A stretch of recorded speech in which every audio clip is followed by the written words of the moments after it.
Buli mu kulimba bulimbi buli kimu kulwokuba mwagala obusente. Kati gwoli ku musaala gwa gavumenti bakyakuwera baaku. Nze sigufunangako bati nkola bye nnina okukola. Era wenna akusanga mu kanyomera akalala konna. Nja kuddamu ekiba kibe kabulangani. Whoever thinks that you're going to call me, threatening me, you're dealing with a mad person, let me tell you this. Ojja kunkasukira oluyi, nze nkuddize ejjinja, sijja kulinda birala. Nze ninamu bye sirinda bino ebyammwe bino bye mulowooza nti byasimanyi. Mbukakati walibaddo eddembe lyange togenda dirinyirira nkuleko otambule butambuzi. Ye ex ISO boss amanyikiddwa nga Koloneli Franka Kaka Bajenda. Mukulu gwo mukubandeesa olwaleero. After threatening me, you have marked me. Wanakaka golowooza oli ababdalo oba olowooza ebikolobero bye wakola ng'oli mu ofiisi ensi tebimanyi. Batuyimirize walinze naawe batugambo tukasukira amayinja tulabe avaawo oba gwe oyinza okuvaawo. Omanyi abantu be walumya ggwe era omanyi abantu abalina obulumi nga bwayita ku ggwe. Where did you get the audacity to call me and start threatening me? As who, if I'm to ask? I'm not your son.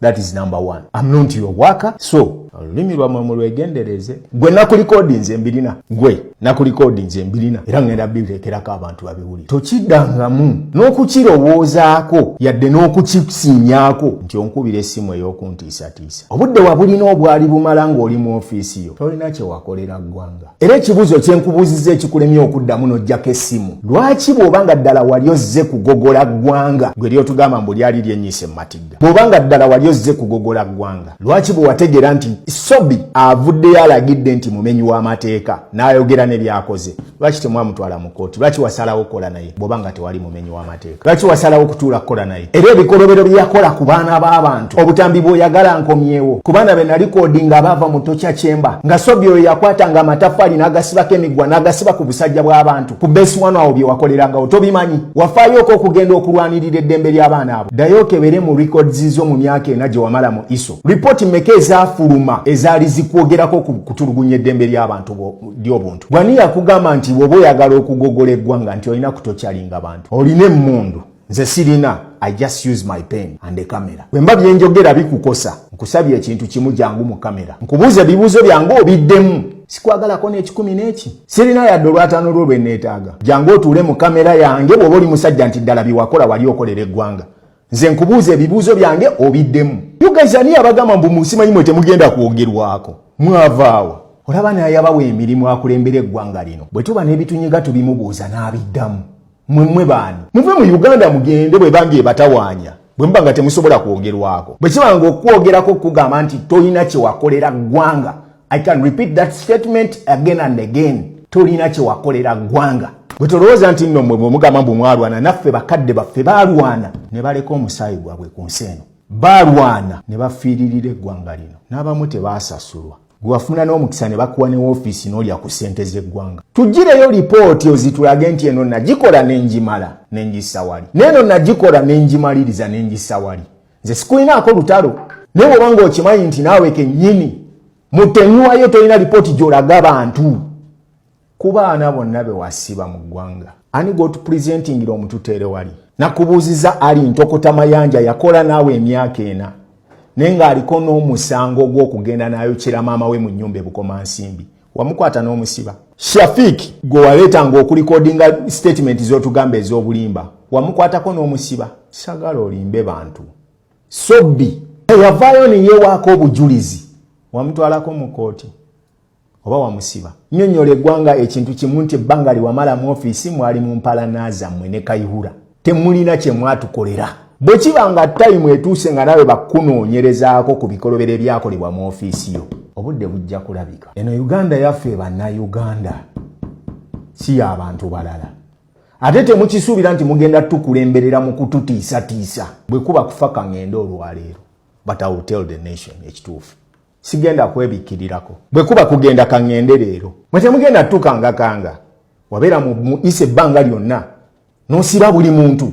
Toyagala kwogerako, toyagala kukola ki, abaana b'abantu bakuto obasibye buli omu. Embeera eyo yakikanga abaana. Kaabulangane mwana temutukangakanga mu ggwanga lyaffe. Mwe mulowooza tugenda kubeera wano tubatye. Bw'obanga mu kiseera kye wabeera mu buyinza tewasobola kubaako ky'okola na kusevinga ggwanga lino.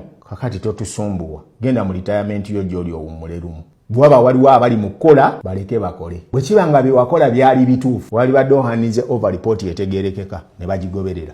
era bwe kibanga ku mulembe gwo tewasobola bikola tuleke leke ensi etambule si yakufiirako gireke etambule bw'oba wali olaba nti bye baali bakuwadde okukola byali si bituufu lwaki tewalizayininga n'ogenda ntukakasa nti walizayininga n'obireka bamala kugoba ate n'olyoka otunyumiza ebibozi by'onyumya gw'okwate esimu onkubira embusimanyi onnoonya maani bwe kibanga n'omwana we yakolemu okugonjoola obulungi n'atuuka okusibwa olw'okutta abantu mu bumenyi bw'amateeka that kind of impunity should stop in our country sirina mundu gw'olina naye ate temugenda tukangakanga mirimu gyaffe. I'm a journalist and I'm here to do my work as a journalist. I don't want anyone to call me threatening me. Musaaga nze siri ku ssente ya government sina musaala gwammwe gwe nfuna nkola bintu byange bye nasoma sirina musaala gwammwe n'ogumu gwe nfuna teri ansasula teri akola kinneekozesa byange saagala kunnyingirira genda olunde ebyennyanja byo tulugunya abantu bo nze ndeka ndaba bulabi ka blood siri mu ejiyo ndi mu myaka gyange naawe oli mu gijo bw'oba oli mu evening ejiyo gituulemu ogikkaliremu nange ndeka nzije nkusange mu ejiyo. Stop confusing people.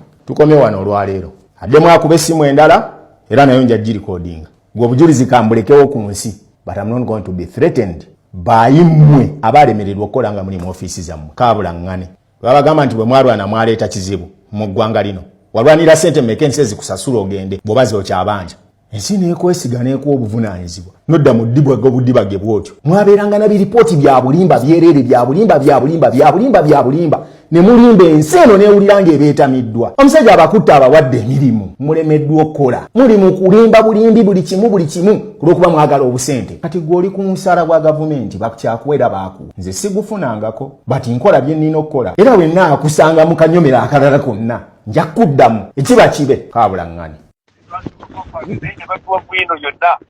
So ekintu ekikwata ku security y'eggwanga Uganda kiri ku fingertips zange. Nzikiriza by'oyogera byonna muzeeyi naye issue yange tugenda TV kulimba eggwanga. Sirina kye nalimbye nsaba ompulirizeeko mukama wange Mr. Kaka.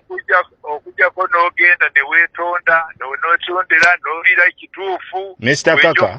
Bwenja okuwa feesi yange. Nsaba ompulirizeeko. Yes, mu ofiisi wagirimu emyaka 3 ogwali ogwokuna gwali gwa COVID gwe tuyinza okugamba nti temwali temukola. Era kyenjogerako sirinaako we ngamba nti nkuwaayiriza wano oba wali kubanga there are so many people who were arrested in your dungeons. Towaganako kuba MP okujja okucekinga gondi base 1 and base 2. Tewalinaako abantu bewasibirako erwa mayuba. Nayambe eggwanga lino lyali ligenda mu ddubi. Yes, at a certain point we can't send in ebbanga lyonna liwamala mu office tolina kyotaakola. Naye nze point yange yabadde bweti. My point. There is no danger. All of them are still alive. They are there. But the safe houses you even refused the MPs to check them when they wanted to visit them. Yes, there was a good reason. They got MPs arranged. And secondly, my concern was listen. I'm the one who called you. Kindly I'm requesting nti nja kuwuliriza nga nange bw'owuliriza side yange kuba siri nange muzindaalo nti ngenda wuliriza by'oŋŋamba ŋŋende. Mwabali benjawulo nze sina njawulo gye ndidde Mr. Kaka. By the time you were in ISO, I know the very criminals who are still alive. Nsaba ompulirizeeko bulungi Mr. Kaka. Sirina yadde n'ekikumi n'ekimu kye naalidde naye njagala okutegeeza kino Mr. Kaka. Saagala tubeere nga tukaayana bukaayani kuba kye njogerako nsaba otegere nange point yange lwaki nakyogedde. Kale kampulirize by'oŋŋamba. But for you, I'm marking you seriously because all the people who are alive apart from Sopi n'abalala bagenze bafa mu Ngeriya. Bamanyi ebikolobero ebibadde bikolebwa all types of group. What was the essence of you not taking Sobi to put mu kooti afeesinga emisango gye yakola n'osalawo kumuleeta omukozesa? Oli bw'aba afuse but for you, I'm marking you seriously. My concern gye mbuuza Sobi. Mr. Kaka, can you prove that? Osobola okukiwaako obujulizi? Obadde ozzeemu okunkubira. Yes. Olwo oyagala frank discussion. Ojja kumpita ebiremu mu byonna. Mumanyi n'abamu byomusamanyi. Batinga temumanyi mutomera butomera. Nze sinakutomerako and I don't know where you get that statement of simanyi bampadde sente bakoze eki. Eka nkubuulire. Nkugambye kimu kyokka. When you have time, you recall me, but not this man. oba okujja okuddako nga free then ojje nkuwe for free. Sina interview gye nkolera sente. Sina interview gye nkolera sente ekyo kye njagala osooka ojje mu mutwe gwo. I'm a national journalist who does my work on a credibility of professionalism.